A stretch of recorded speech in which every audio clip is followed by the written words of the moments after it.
گفتار ہو اچھی میرا کردار ہو ستھرا، حسنین کا صدقہ تو مجھے نیک بنا دے۔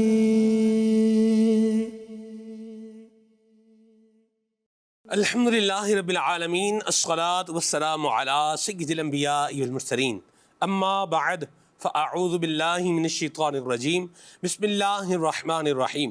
الصلاة والسلام علیک یا رسول اللہ وعلی آلک واصحابک یا حبیب اللہ۔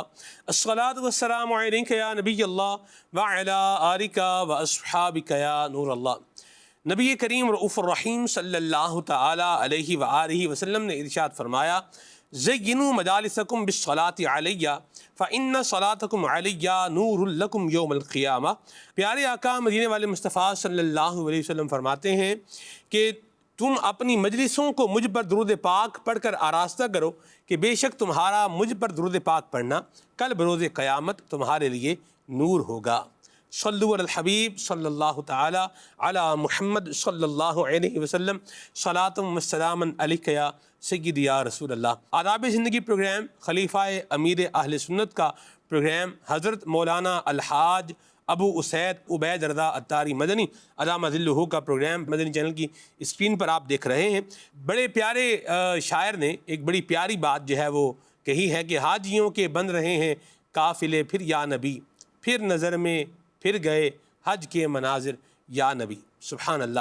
عاشقان رسول حج کی تیاریاں کر رہے ہیں، حج کی فلائٹوں کی شیڈیول یہ آ چکے ہیں، اور کب کب روانگی ہے ان تاریخوں کا بھی یوں سمجھیے کہ اعلان ہو چکا ہے، اور تیاریاں فائنل مراحل میں جاری ہیں۔ سامان خریدا جا رہا ہے، احرام جو ہے وہ ڈھونڈا جا رہا ہے، بہتر سے بہترین چپل جو ہے یہ خریدنے کی تیاری بھی کی جا رہی ہے، اور اس کے ساتھ ساتھ مکہ مدینے میں اور عرفات و مینا و مزدلفہ کے اندر کون کون سی چیزیں ہمارے لیے یوزفل ہوں گی، کون سی چیزیں ہمیں فائدہ پہنچائیں گی، ان کی معلومات بھی حاصل کی جا رہی ہے، اس پر مشورے بھی کیے جا رہے ہیں، اس پر رہنمائی اور گائیڈنس بھی لی جا رہی ہے۔ اور مدنی چینل کے ناظرین، ایک بڑی اہم چیز جس کو میں ابھی لینا چاہ رہا ہوں آداب زندگی پروگرام کے اندر، اور ہم خلیفہ امیر سنت سے بھی اللہ نے چاہا تو اس پر رہنمائی حاصل کریں گے، کہ انسان جب ایک جگہ سے دوسری جگہ جاتا ہے تو اپنی عادات، اپنے خیالات اور اپنے معاملات کے ساتھ ہی جاتا ہے۔ ایک جگہ سے دوسری جگہ جب جاتا ہے تو ان چیزوں کو بھی ساتھ لے کر کے ہی جاتا ہے۔ تو اپنی عادات کو، اپنے خیالات کو، اپنی طبیعت کو اور اپنے مزاج کو درست کرنا، اور اس میں موجود خامیوں کا احساس اور ادراک کر کے ان خامیوں کو اپنے اندر سے دور کرنا، یہ بھی انتہائی ضروری عمل ہے اور انتہائی ضروری کام ہے۔ ورنہ پھر 9 ذی الحج کے دن بھی لوگ جو ہے، بالخصوص جو حج کا دن ہے اور وقوف عرفہ کا وقت بھی شروع ہو چکا ہے، اور اس وقت میں بھی لوگ آپس میں لڑتے اور جھگڑتے نظر آتے ہیں، اور یہ لڑائیاں جو ہوتی ہیں عموماً جس بنیاد پر ہوتی ہیں وہ ایک کھانا ہوتا ہے۔ کھانا بٹ رہا ہوتا ہے اور پھر جو ہے وہ لڑائی اور جھگڑے کا معاملہ بھی شروع ہو جاتا ہے۔ فروٹ کہیں بٹ رہا ہے، کہیں پر شربت مل رہا ہے، کوئی جوس جو ہے وہ مل رہا ہے، اور ملنا ہی ہے، سب کو ملنا ہے، تو یہ جھگڑے کا معاملہ بھی کیا ہے شروع ہو جاتا ہے۔ تو میں یہ چاہوں گا حضور آپ اس پر ہماری رہنمائی فرمائیں کہ اپنی عادات کو بھی، اپنے مزاج کو بھی، اپنی طبیعت کو بھی بہتر سے بہترین کر کے اور حرص سے اپنے آپ کو بچا کر کے اگر ہم سفر کریں گے تو ہم مکہ مدینے کے یہ سفر کی برکتیں حاصل کر سکیں گے۔ ورنہ تو یہ جھگڑوں والا معاملہ آپ کے بھی شاید کوئی نہ کوئی واقعہ آپ نے بھی دیکھا ہو۔ کیا فرماتے ہیں اس پر؟ دیکھیے سلمان بھائی، واقعی کہ یہ ہے کہ اگر آپ پرسکون رہنا چاہتے ہیں، پرسکون سفر چاہتے ہیں، تو تھوڑا اپنے اندر جو نا وہ حرص کی کمی کرنی پڑے گی، قناعت اختیار کرنی پڑے گی، توکل اختیار کرنا پڑے گا، صبر کا دامن تھامنا پڑے گا۔ اچھا، ہمارا مقصد جو ہے وہ وہاں جو ہے وہ یہ کیا کہتے ہیں جو بٹتا ہے وہ حاصل کرنا تو نہیں ہے، ہم تو اللہ تعالیٰ کی عبادت کرنے کے لیے گئے ہیں۔ سبحان اللہ۔ اچھا، یہ عبادت ایسی ہے کہ جس میں بدن کا جو ہے نا وہ زیادہ کام ہے۔ جی حج جو نا بدن عبادت ہے نا، جی سو بدن کا اس میں زیادہ کام ہے۔ اب جب بدن کا زیادہ کام ہے تو بدن کو آپ نے جو نا تھوڑا اس کو چست بھی رکھنا ہے۔ اگر زیادہ کھا لیں گے تو یہ بدن سست ہو جائے گا، پھر آپ کے لیے آزمائش ہوگی۔ زیادہ کھانے سے پیٹ کے بھی مسائل ہو سکتے ہیں. تو چونکہ حج تو کرنا ہی ہے، یعنی جو بھی اس کے معاملات ہے وہ تو ادا کرنا ہی ہے، جیسے وقوف منا، وقوف عرفات، وقوف مزدلفہ. تو ساتھ میں ایک جو اور عبادت ہے کہ جو یومیہ 5 وقت نماز ہے، تو وہ بھی تو ہم نے ادا کرنی ہے نا. اور اس جی کے لیے وضو بھی ضروری ہے، طہارت اس کے لیے ضروری ہے. تو اگر کم کھائیں گے تو انشاءاللہ الکریم وضو رکھنے میں بھی آسانی ہوگی. پیٹ جتنا بہتر ہوگا انشاءاللہ الکریم عبادت میں اتنی ہی آسانی بھی ہوگی. تو لہٰذا یہ پیٹ اپنا سمجھیے اور صبر کا دامن تھامیے کہ ہمارا مقصد جو ہے وہ وہاں نعمتیں کھانا نہیں ہے، بلکہ ہمارا مقصد جو ہے وہ ایک اللہ تعالیٰ کی عبادت ہے. البتہ یہ اس مالک کا کرم ہے کہ وہ ہمیں وہاں نعمتیں بھی بن مانگے عطا فرما دیتا ہے. تو ان نعمتوں سے لطف اندوز ہو سکتے ہیں، مگر ایک لمٹ کی حد تک. کہ یہ نہیں کہ مفت مال مل رہا ہے تو ہم بالکل جو ہے نا وہ آنے ہی دیں، اب جو بھی ستیاناس ہو پیٹ کا جو بھی حال ہو، تو ایسا نہ کیا جائے. حضور اٹھایا بھی سکون نہیں میں جاتا، رہیں. پھر اٹھایا بھی نہیں جاتا. ایک وقت وہ آتا ہے کہ بندہ دوسروں کو جو ہے وہ دے رہا ہوتا ہے، بانٹ رہا ہوتا ہے، اور وجہ اس کی صرف یہی ہوتی ہے کہ اب یہ اس کا اپنا چلنا ہی دشوار ہے کہ یہ سامان اٹھا کے اتنا کچھ لے کے یہ کہاں جو ہے وہ چلتا رہے گا. بعض لوگ دیکھیں ہم نے وہ کیا کرتے ہیں، وہ جمع کرتے رہتے ہیں، ادھر سے بھی آ جائے گا ادھر سے بھی آ جائے گا، لیتے رہیں گے جمع کرتے رہیں گے، اور اب پھر بیگ اتنا بھاری ہو گیا، وزنی ہو گیا، خود بھی جو ہے نہیں چلا جا رہا، تو اب سامان کیا ہے وہ بانٹتے رہیں گے. لوگ بھی پھر نہیں لیتے. یہ بھی ہم نے جو ہے دیکھا نہیں، بعض. لوگ بھی نہیں رہتے. اور وہاں ایسے مناظر دیکھیں کہ وہاں پہ راستوں میں جو نا یہ سائڈوں پہ یہ سامان پڑے رہتے ہیں، پورے پورے پیک تھیلے ہوتے ہیں، وہ یوں ہی پڑے رہتے ہیں. جی تو اس سے یہی لگتا ہے کہ کسی نے لے لیا ہوگا. اب جو ہے وہ اس کا پیٹ بھر گیا، بالکل پیٹ کیا بھر گیا، گلا بھر گیا اس کا. اب اس نے یہاں چھوڑ دیا. ہر ایک کی بات نہیں کر رہا کہ اس کو گلے تک اس نے کھا لیا، مثال دے رہا ہوں جی ایک ویسے ہی. ایسا تو بھی یہ خیر احتیاط کیجئے. جی یہ جو لگتا ہے بندے کو یار مجھے ملے گا نہیں، میں رہ جاؤں گا، مطلب پھر پتہ نہیں کھانا. ابھی جیسے مینا میں بیٹھے ہوئے بٹ رہا ہے تو ادھر وہ ہلا بول دیتے ہیں. مجھے یاد ہے مجھے کسی نے کہا کہ آپ جب تک جائیں گے نہیں آپ یہ بھول جائیں کہ آپ کو یہاں جو ہے وہ آ کے ملے گا. میں نے کہا یار جو ہمارے مقدر کا ہے نا وہ یہاں آ ہی جائے گا. اور ایسا وہ ہمیں الحمدللہ، مل کر رہے گا. جی بالکل الحمدللہ. ایسا میں نہیں اٹھا لینے کے لیے، الحمدللہ اللہ کی رحمت سے آ گیا، سب کچھ آ گیا. وہ فروٹ بھی آ گیا، تو کھانا بھی آ گیا، تو روٹی بھی آ گئی، سب کچھ آ گیا. وافری الحمدللہ مل رہا ہوتا ہے وہاں. تو یہ حرص کا علاج، اور اس کے ساتھ ساتھ میں چاہوں گا یہ جو جھگڑالو طبیعت ہے اس کے اوپر بھی آپ ارشاد فرمائیں. بعض لوگ جو ہے وہ چنگاری بن کے بارود کی ڈھیری پر بیٹھے رہتے ہیں، ذرا سی بات ہونے کی دیر نہیں ہے تو ان کے منہ پھٹ ہونے کا جو ہے مظاہرہ ہو جاتا ہے. مطلب منہ کھولیں گے، زبان کھولیں گے، ہاتھ چھوٹ ہوں گے تو ہاتھ جو ہے نا وہ اٹھائیں گے، اگلے بندے کو ماریں گے. اچھا وہ بھی آگے جس طرح کا ہے، اگر تو یا تو وہ صبر کر لے گا، صبر نہیں کرے گا تو چار جو ہے نا وہ بھی جڑ لے گا. اچھا پھر وہ اگر معلم کا آدمی ہوگا تو پھر وہ جو ہے نا وہ پولیس کو اگر بلا لے گا تو پھر بعض اوقات دیکھا گیا ہے کہ وہ جب وہ آتے ہیں پھر وہ لے جاتے ہیں، اور پھر بندے کا حج بھی جو ہے یہ داؤ پر لگ جاتا ہے. اس پر بھی میں چاہوں گا آپ کچھ ارشاد فرمائیں کہ جو جھگڑالو طبیعت ہے، چاہے مردوں کی ہے چاہے خواتین کی ہے، ضروری نہیں کہ مرد جھگڑا کریں، خواتین بھی آپس میں الجھنے میں دیر نہیں کرتی، اس پر بھی کچھ روشنی ڈالیں. دیکھیں سلمان نے پہلے تو یہ آپ نے جو فرمایا نا کہ مجھے لوگوں نے کہا کہ آپ بھی جائیں تو آپ نہیں گئے. تو یہاں میں یہ عرض کر دوں کہ اگر کسی کو بھوک لگی ہوئی ہے، حاجت ہے، اب اگر وہ کہتا ہے کہ نہیں خود آ جائے گا تو یہ بھی درست نہیں ہے. چونکہ وہاں ایک لنگر تقسیم ہو رہا ہے اور بانٹنے والا بھی ظاہر ہے کہ حاجیوں کو بانٹ رہا ہے. اور وہ ایک ظاہر ہے کہ ایک علامت ہے کہ کس طرح بانٹ رہے ہیں، خوشی سے بانٹ رہے ہیں. جو بھی کمپنی بانٹ رہی ہے تو ایک اس بات کی علامت ہے کہ ابھی ایک جو ہے نا وہ ٹرک خالی نہیں ہوا، ایک ٹرالر خالی نہیں ہوا، اور 10 جو ہے نا لائن میں لگے ہوئے ہیں.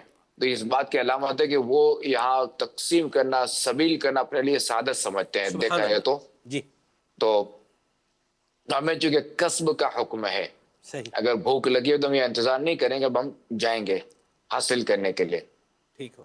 اب یہ کہ اس حاصل کرنے میں ہم کسی کی حق تلفی نہیں کریں گے مدینہ مدینہ، واہ. کہ ہم طریقے سے ہم وصول کریں گے.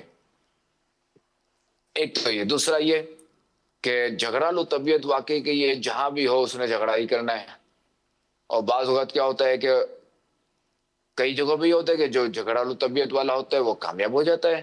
بظاہر وہ سمجھ رہا ہوتا ہے کہ میں کامیاب ہو گیا، یہ سارا کر کے میں آگے نکل گیا، میں کامیاب ہو گیا، میں نے وہ چیز حاصل کر لی، میں نے فلاں چیز حاصل کر لی. اب چونکہ جتنی اس نے چیزیں حاصل کی تھی نا، اگر اس نے ظاہر ہے کہ اگر کیا کہتے ہیں گناہ کر کے حاصل کیے ہیں یا اس کا حاصل کرنا گناہ تھا، اب یہ کہ اب یہ اس کے لیے چھوٹے چھوٹے گڑھے بن رہے ہیں، کھڈے بن رہے ہیں. کبھی کیا ہوتا ہے کہ یہ وہی اپنی طبیعت کے مطابق چل رہا ہوتا ہے اور اسی کھڈے میں گر جاتا ہے، اور جتنا حاصل کیا ہوتا ہے نا وہ بھی ہاتھ سے نکل جاتا ہے. اب کیا ہوتا ہے کہ جیسے جو جھگڑالو طبیعت ہوتی ہے وہ اپنے وطن میں تو سارے اسے جھگڑے لوگ برداشت کر لیتے ہیں، اس کو منہ نہیں لگاتے، اس سے ڈرتے ہیں، اس کے شر سے بچیں کے لیے کرتے ہیں چلو جانے دو جانے دو.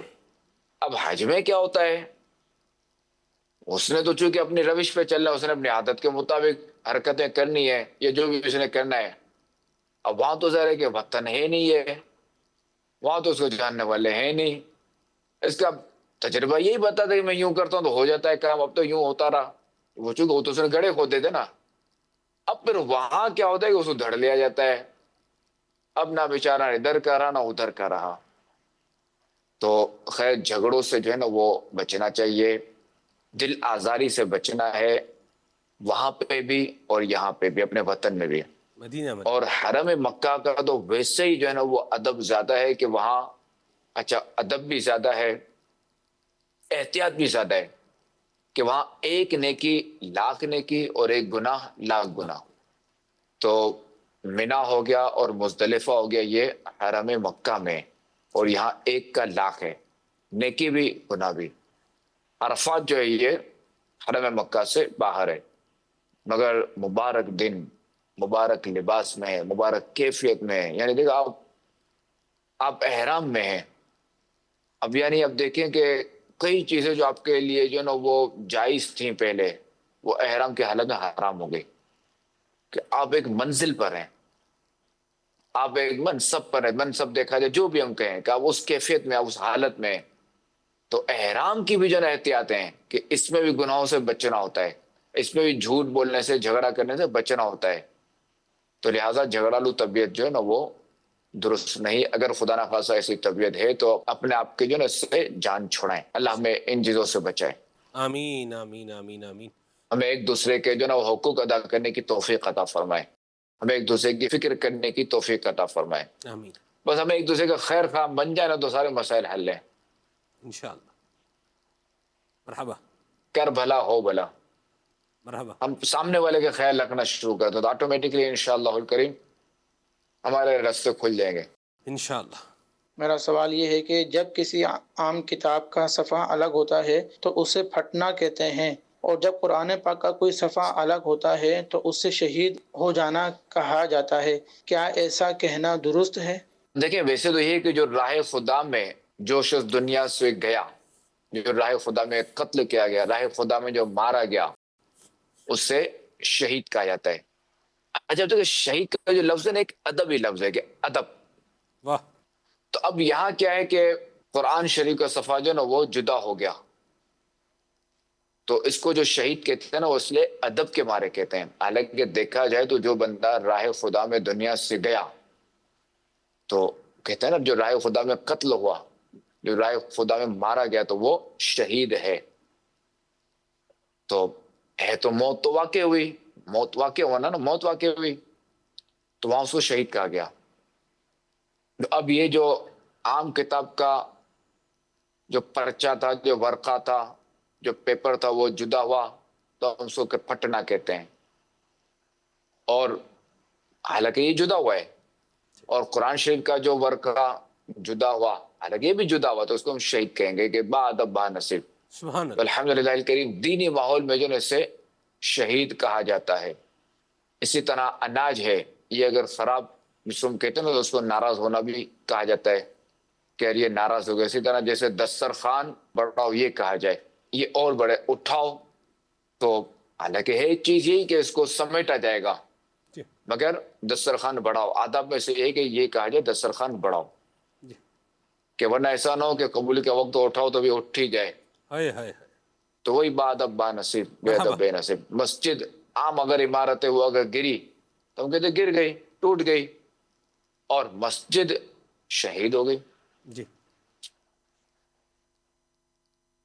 تو وہ ٹھیک ہو. ادب کے الفاظ ہیں اور یہ کرنا چاہیے. اللہ ہمیں باادب بنائے، آمین۔ آمین۔ جی کال لیتے ہیں۔ میرا جانشین ہے، میرے سننے سے سوال ہے، اگر بہنیں لڑائی کے دوران غصے میں آ کر جینا مرنا ختم کر جائیں تو ان کی وراثت سے حصہ دینا پڑے گا یا نہیں؟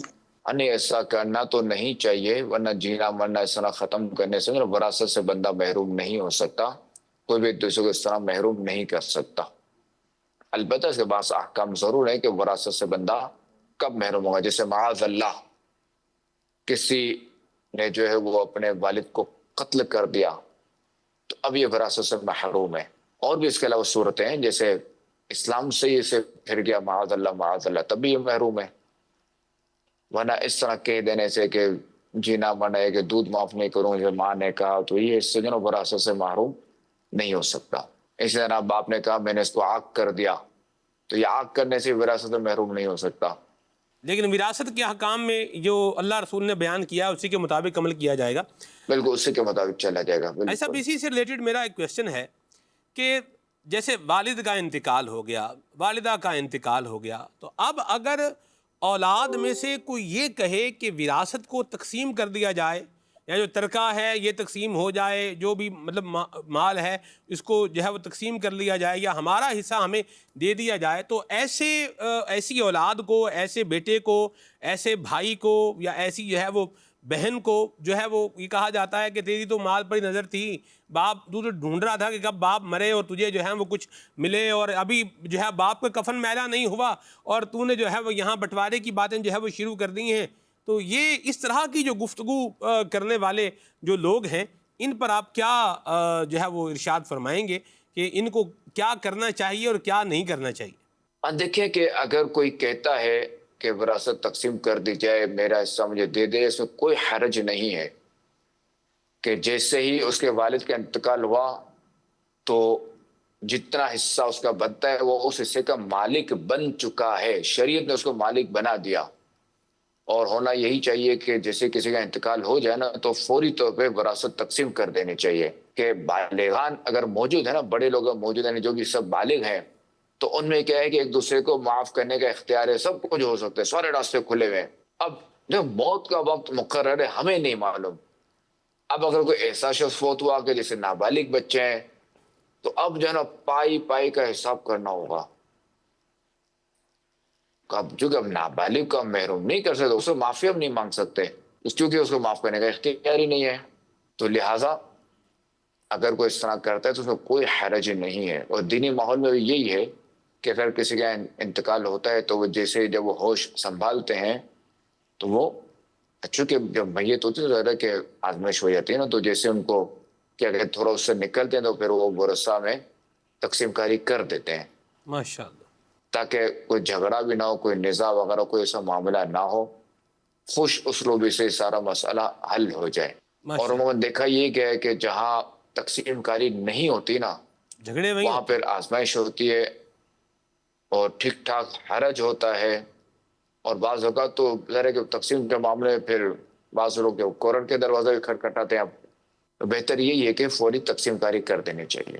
1 پوائنٹ سلیوشن بتائیں اس مسئلے کا۔ میں چاہتا ہوں میرے حساب سے تقسیم ہو، فلاں چاہتا ہے میرے حساب سے تقسیم ہو، بھائی چاہتا ہے میرے حساب سے تقسیم ہو، مطلب یوں، یا چلے جی فلاں بندہ ہے نا خاندان کا بڑا ہے اس کو بٹھا دیں، وہ جو تقسیم کرے وہ ٹھیک ہے۔ یہ چیز درست ہے، یا اس کا کوئی 1 پوائنٹ سلیوشن بتا دیں کہ ایسا ایک پوائنٹ بتا دیں کہ جس کی وجہ سے یہ جھگڑے بھی ختم ہو جائیں، آپس میں فساد بھی نہ بننے پائے، اور جس کا جو حق بنتا ہے وہ اس کو مل بھی جائے۔ دیکھیں اس میں یہی ہے کہ 1 پوائنٹ تو یہی کہ اللہ رسول کا حکم ہے، قرآن نے جو فرما دیا بس ختم۔ اللہ اور رسول نے جو اس سے مقرر فرما دیے نا اسی کے مطابق چلیں، اور یہی جو ہے نا وہ 1 پوائنٹ ہے، گولڈن پوائنٹ ہے، 1 پوائنٹ گولڈن پوائنٹ ہے۔ یہ کیا بات، اس سے آگے ہم بڑھ بھی نہیں سکتے نا، اور اسی کے مطابق تقسیم کرنا ضروری ہے۔ تو قرآن حدیث نے جس سے مقرر فرمائے بس اس کے مطابق آپ چلیں، انشاءاللہ الکریم اس میں برکت ہوگی، رحمت ہوگی۔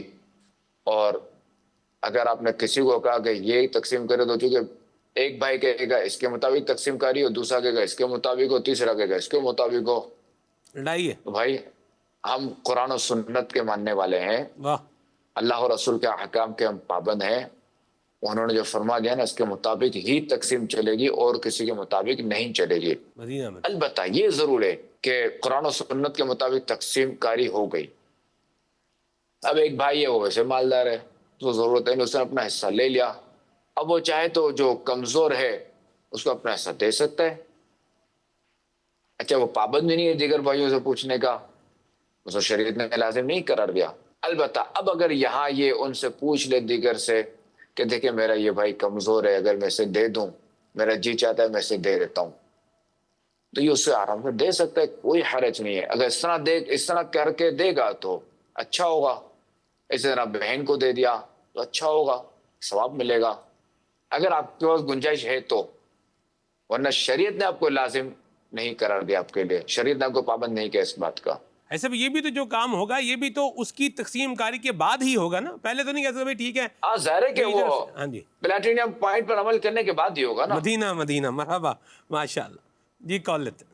شہزادی حضور کی بارگاہ میں میرا سوال ہے, بعض لوگ کہتے ہیں کہ جب جس پر غسل فرض ہوتا ہے تو چلتے وقت اس کے گناہ لکھے جاتے ہیں, کیا یہ درست ہے؟ دیکھیں کہ غسل اگر فرض ہو گیا نا تو ایک تو یہ کہ یہ فرض ہو گیا کہ اب اس پر غسل کرنا فرض ہے.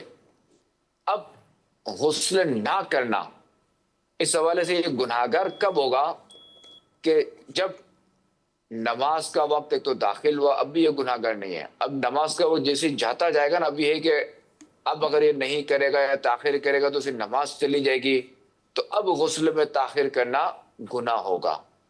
ورنہ عام حالت میں اگر غسل فرض و ادا نہیں کرتا تو گناہگار نہیں ہے. البتہ یہ ضرور ہے کہ جس گھر میں جنبی ہوتا ہے یعنی غسل فرض والا ہوتا ہے تو اس گھر میں رحمت کے فرشتے نہیں آتے. تو ہونا تو یہی چاہیے کہ جیسے ہی غسل فرض ہو فوری یہ فرض ادا کر لیا جائے تاکہ بندہ نماز کے لیے فوری الرٹ ہو جائے, چوکن نہ ہو جائے کہ جیسے نماز کا وقت ہو کھڑا ہو جائے گا, اسے کوئی آزمائش نہ ہو. سنا ہے کہ جس وقت دجال آئے گا اس وقت جسے سورہ کاف کی آخری آیت یاد ہوگی وہی بچ سکے گا, اس میں کہاں تک حقیقت ہے؟ دیکھیے اس میں دو روایتیں صحیح مسلم شریف میں کہ جس سے سورہ کہف کی شروع کی 10 آیتیں یاد ہوں گی تو وہ انشاءاللہ الکریم دجال کے فتنے سے بچے گا. اور ایک روایت میں یہ ہے کہ جس سے آخری 10 آیات یاد ہوگی وہ دجال کے فتنے سے بچے گا انشاءاللہ. تو بہتر یہی ہے کہ بندہ شروع کی 10 آیتیں بھی یاد کر لے اور آخری 10 آیات بھی یاد کر لے. تلاوت کے دوران اگر نبی پاک صلی اللہ علیہ وسلم کا نام مبارک آ جائے تو کیا درود پاک پڑھنا ہوگا؟ نماز میں, تلاوت میں اور جمعہ کے خطبے میں اگر خاتم النبیین صلی اللہ تعالی علیہ وآلہ وسلم کا نام گرامی محمد صلی اللہ علیہ وآلہ وسلم اگر یہ آئے گا تو ہم درود پاک نہیں پڑھیں گے, انگوٹھے بھی نہیں چومیں گے. البتہ خطبے میں چونکہ قرآن جو ہے نا وہ کیا کہتے ہیں اس کو سننا فرض ہے نا, تو ہم قرآن سنیں گے, اس دوران ہم کوئی بھی کلام وغیرہ نہیں کریں گے. اور خطبے کے بارے میں یہ ہے کہ ہم دل میں درود پڑھیں گے. اکثر لوگ شادی کے کارڈ پر اللہ اور محمد صلی اللہ علیہ وسلم کا نام لکھواتے ہیں, لیکن جن کے گھر میں کارڈ جاتا ہے وہ اس کا ادب نہیں کرتے, اس بارے میں رہنمائی فرما دیں. دیکھیں اب یہ ذمہ داری جو ہے نا اس کی ہے جس کے پاس کارڈ پہنچا. کارڈ لکھنے والے کی, کارڈ دینے والے کی, کارڈ بانٹنے والے کی, کارڈ بنوانے والے کی, کارڈ بنانے والے کی, اس کی ذمہ داری یہ نہیں ہے. تو جو ہی مسلمان نے واکل والے گئے وہ خود ادب کرے کہ اس پر ادب ہے کہ وہ ادب کرے گا, نہ کہ لکھنے والا. لکھنے والا اس پہ گناہ گار نہیں ہے. یوں دیکھا جائے تو پھر کتابیں وغیرہ سب میں مسائل آ جائیں گے. کتابیں, اخبارات, ساری چیزیں ہوتی ہیں, ان میں اللہ اور رسول کے نام ہوتے ہیں. اب کسی کا نام ہے ہی عبداللہ, تو اب یہاں اگر یہاں عبد سے مراد تو یہ بندہ ہے, اور اس میں جلالہ جو اللہ جو لکھا گیا اس سے مراد کہ اللہ کا بندہ, تو اس نام کا بھی ادب تو کرنا پڑے گا, فرض ہے. اس کو یہ بچائے گا. اگر خدا نہ خاصہ یہ کہیں کسی ایسی جگہ پر ہے تو اس کو فوری اٹھائے گا. یہ ادب کا تقاضا یہ ہے. اور اگر قرآن شریف کے اوراق اگر کسی ایسی جگہ پر ہیں, نجاست والی جگہ پر, اب تو ان کو اٹھانا فرض ہے. اب کوئی کہے گا نہیں یار یہ قرآن پاک جو ہے نا وہ معاذ اللہ نہیں ہونا چاہیے کہ وہ پھر یوں ہو جاتا ہے, تو ایسا تو ظاہر کہ نہیں ہے کہ بندہ وہی مکلف ہے جس کے پاس یہ کارڈ پہنچا, وہ اس کا ادب کرے گا. ایسا بھی یہ مقدس اوراق کی بات کی چلی ہے تو ان کو محفوظ کرنے کے حوالے سے بھی میں چاہوں گا آپ جو ہے وہ کچھ رہنمائی فرمائیں کہ لوگوں کا مقدس اوراق کے حوالے سے جو انداز دیکھا ہے یہ بڑا عجیب دیکھا ہے۔ میرے مقدس اوراق محفوظ کرنے والے جیسے ہمارا الحمدللہ دعوت اسلامی کا بھی شعبہ ہے، مجلس تحفظ اوراق مقدسہ، ان کے جو ہے وہ مختلف جگہوں پر جو ان کے آفیسز بنے ہوئے ہوتے ہیں ان میں نے ایسی کتابیں دیکھی ہیں کہ یعنی آپ کو یوں لگے گویا کہ نیو کتابیں ہیں، یعنی قرآن کریم کا نسخہ ہے تو وہ بھی بہت زبردست جو ہے وہ حالت کے اندر ہے، اس کو جو ہے وہ پڑھا جا سکتا ہے۔ اس کے علاوہ اور جو کتب آتی ہیں، بکس وغیرہ آتی ہیں تو وہ بھی، تو مقدس اوراق کو محفوظ کرنے کے حوالے سے تو الحمدللہ دعوت اسلامی نے بڑا زبردست انیشیٹو لیا ہوا ہے۔ تو جس طرح ایسا نہیں ہمارے ہاں جیسے قرآن محل ہوتے ہیں، کنویں ہوتے ہیں، ان میں مقدس اوراق جو ہے وہ جب محفوظ کیے جاتے ہیں تو اس میں یہ نہیں کہ اوپر سے وہ اس کا توڑا جو ہے اس میں ڈال کے اوپر سے اس کو گرا دیں گے گڑب کر کے، وہ نہیں ہے، باقاعدہ پلی کے ذریعے سے، چرخی کے ذریعے سے اس کو جو ہے وہ بڑے ادب کے ساتھ جو ہے نیچے تک جو ہے پہنچایا جاتا ہے، اور یوں پھر دوبارہ جو ہے وہ اس کو پلی جو ہے وہ چرخی اس کی ہک اوپر آ جاتا ہے، پھر اگلا جو ہے نا وہ بار دانہ یہ اس میں محفوظ کیا جاتا ہے۔ تو بڑا ایک اچھا جو ہے وہ انداز ہے۔ یوں ہی اگر جیسے سمندر میں، گہرے سمندر میں اگر محفوظ کرنے والا معاملہ ہے تو اس کے لیے بھی امیر اہل سنت نے بڑی پیاری جو ہے وہ گائیڈنس عطا فرما رکھی ہے، باقاعدہ طور پہ اس میں جو ہے وہ پتھر رکھے۔ ایک تو گہرے سمندر کے اندر اس کی جو ہے وہ رہنمائی ہمیں ملتی ہے، بھئی محفوظ کریں تو کہاں کریں، یعنی ساری چیزیں اس کی ہمارے پاس جو ہے وہ موجود ہیں۔ لیکن جو ایک انڈیویجول طبقہ ہے جس کے گھر میں اوراق موجود ہیں اس کی کیا ذمہ داری ہے، اس پر بھی ارشاد فرمائیں۔ بعض اوقات لوگ کیا کرتے ہیں، مسجد کے دروازے پر جو ہے وہ باندھ کے چلے جائیں گے، بعض اوقات کیا کریں گے، وہ مسجد کے امام صاحب کے باہر کوئی کرسی رکھی ہوئی ہے اس کرسی کے اوپر جو ہے وہ رکھ کے آ جائیں گے، کبھی کیا کریں گے، کبھی کوئی مقدس اوراق ہے ان کو جو ہے وہ کوئی کھمبا ہے تو اس کی جو ہے وہ کونے میں جو ہے اس کو پھنسا دیں گے، اور ایسی جو ہے وہ باتیں ہیں۔ ہم نے یہ ایک سفر کیا، میں بھی تھا اور میرے ساتھ مجلس تحفظ اوراق مقدسہ کے نگران مجلس پاکستان بھی تھے اس وقت کے، حافظ افضل مدنی صاحب اب بھی ہیں ماشاءاللہ۔ تو وہ ایسا ایک جگہ تھی، وہ لوگ کیا کرتے تھے ادھر اوراق جو ہے وہ ڈالتے تھے، تو دوسری طرف جو ہے وہ جا کے دیکھا تو وہ گندی جگہ تھی جس میں جو کیا ہے مقدس سراغ وہاں گر رہے ہیں، یعنی وہ کیا دیکھا، دیوار کے اندر چھوٹا سا سراغ دیکھا تو اس کے اندر جو کیا کر دیا، وہ ورک گول مٹول بنا کے اس کے اندر جو ہے وہ دبایا، پھر اگلا اس کے، تو وہ پیچھے کیا کہاں جو ہے وہ معاذ اللہ جا کے وہ جا رہے ہیں۔ تو یہ چیزیں ساری، یہ ایک بات نہیں ہے، اس کے علاوہ اور بہت ساری جو ہے وہ باتیں ہیں۔ تو میں چاہوں گا اس پر بھی آپ رہنمائی فرمائیں کہ ہم جو مدنی چینل دیکھنے والے ہیں، ہمارے گھر میں اگر اوراق موجود ہیں تو ہماری انیشل کیا ذمہ داری ہے، بنیادی کیا ذمہ داری ہے، ہمیں کس چیز کا خیال اور احساس کرنا ہے؟ دیکھیے اس میں یہی کہ آپ کے لیے ہی مجلس بنائی گئی ہے یا عوام کے لیے ہی مجلس بنائی گئی ہے، البتہ آپ اتنا کیجئے کہ اپنے گھر میں ایک باکس رکھ لیجئے یا کوئی تھیلا رکھ لیجئے کہ بلے وہ سب کو نظر نہ آئے، کسی ایسی جگہ پہ ہو، اور گھر میں سب کو بتا دیں کہ کوئی بھی ورق مقدس ہو، یعنی اوراق جمع ہے، ورق جو ہے نا وہ واحد ہے، تو کوئی بھی ایسا پیپر ہو جس سے اللہ رسول کا نام لکھا ہو، ایسا پیپر جس کا ادب کرنا ہے، یا ایسی کتاب کہ اب جو اس سے ہم فائدہ حاصل نہیں کر سکتے، یعنی اتنی بوسیدہ ہو چکی ہے کہ اس کا پیپر اگر وہ گھمائیں گے تو وہ شہید ہو جائے گا، تو اس کتاب کو، اس ورقے کو یا ان اوراق کو فلاں جگہ رکھ دیں، ایک جگہ بنا لے گھر میں۔ پھر یہ کہ مجلس تحفظ اوراق مقدسہ ان کے دفتر جا کر، یا یہ کہ دعوت اسلامی کی تو یہ ترکیب ہوتی ہے کہ باکس لگے ہوئے ہوتے ہیں، جی اس میں ڈال دیجئے۔ صحیح۔ اب کیا ہے کہ یہ واقعی یہ دیکھا ہے کہ بچپن سے میں دیکھتا آ رہا ہوں کہ چونکہ جو کھمبا ہوتا ہے نا، پول، اس کے ساتھ دیکھتے ہو نا تار کا بھی پول ہوتا ہے، چھوٹا سا پائپ ہوتا ہے، پول نہیں ہوتا، وہ پائپ ہوتا ہے، جی جی تو اس کے درمیان فاصلہ ہوتا ہے۔ جی اب جس کی جیسی طاقت، جیسا کاغذ، جیسا گتا، وہ اس کو موڑ کے یوں کر کے پورا اس میں ڈال دیتے ہیں۔ اچھا اگر ہم دیکھیں تو تہذیباً بھی یہ ایک اچھا عمل نہیں لگتا جی کہ کوئی بھی ہمارے ملک میں کوئی نیا باشندہ کوئی آیا، کوئی سیر و تفریح کے لیے کوئی آیا، خریداری کرنے کے لیے ہمارے ملک میں، یا گھومنے پھرنے آیا، اور وہ جب دیکھے یار یہ کیا ہے، یہ پول ہے اور اس میں یوں کیا پڑا ہوا ہے، یہ تو ڈسپلن تو یہ نہیں ہے۔ اچھا پھر اس ورقے کا بھی اگر دیکھیں تو یہ ادب نہیں ہے کہ ادب کی جگہ تو نہیں ہے نا کہ اس طرح آپ نے سوچ ڈالے. وہ ہے خطرے میں, کبھی کوئی ہوا چلی یا کچھ بھی اگر ہوا تو یہ نیچے آرام سے آ سکتے ہیں بمقابلہ ڈبے کے, باکس کے.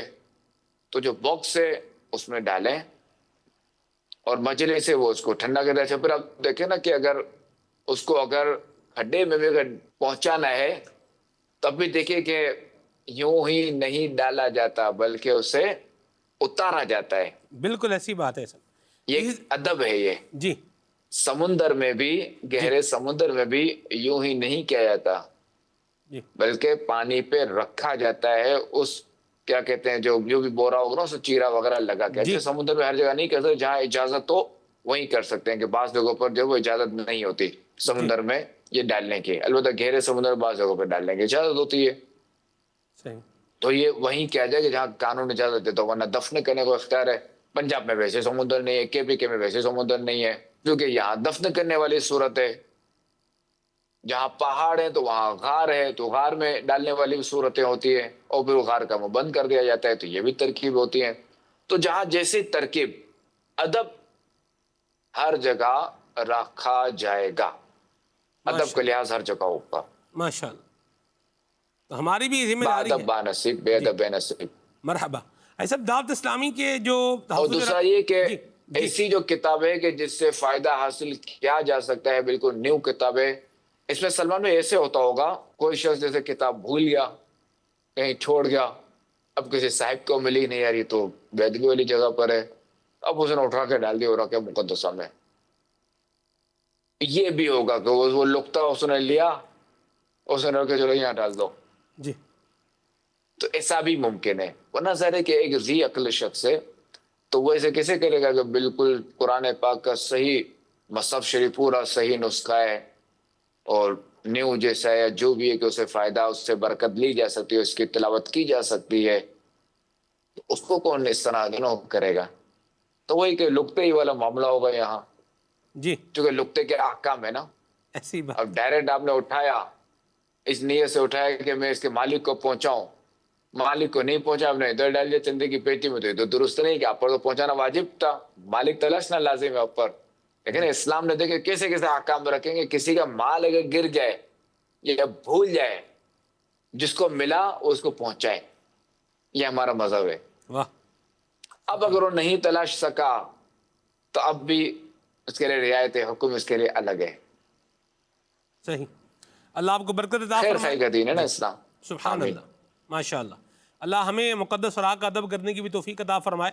اور الحمدللہ دعوت اسلامی یہ جو آپ کی تحفظ راہ مقدسہ کے لیے جو باکس لگا رہی ہے سب, الحمدللہ اسٹیشنوں پر دیکھیں تو وہاں موجود ہیں, ریلوے اسٹیشنوں پر موجود ہیں, مساجد کے باہر, جامعات کے باہر, اس کے علاوہ بھی شہروں میں بھی, مختلف جگہوں پر بھی, دکانوں کے باہر, مارکیٹوں میں, دفتروں میں, الحمدللہ یہ سلسلہ کار اللہ کی رحمت سے موجود ہے.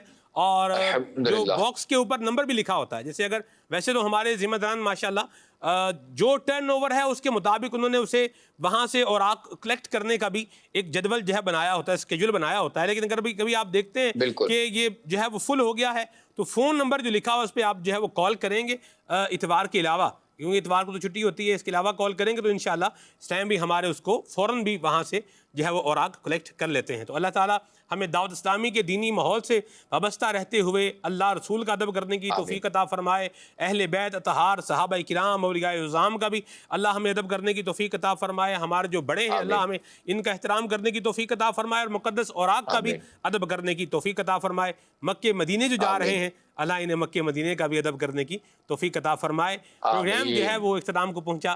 مدنی چینل دیکھتے رہیے. صلو علی الحبیب صلی اللہ تعالی علی محمد صلی اللہ علیہ وآلہ وسلم. گفتار ہو اچھی, میرا کردار ہو ستھرا, حسنین کا صدقہ تو مجھے نیک بنا دے.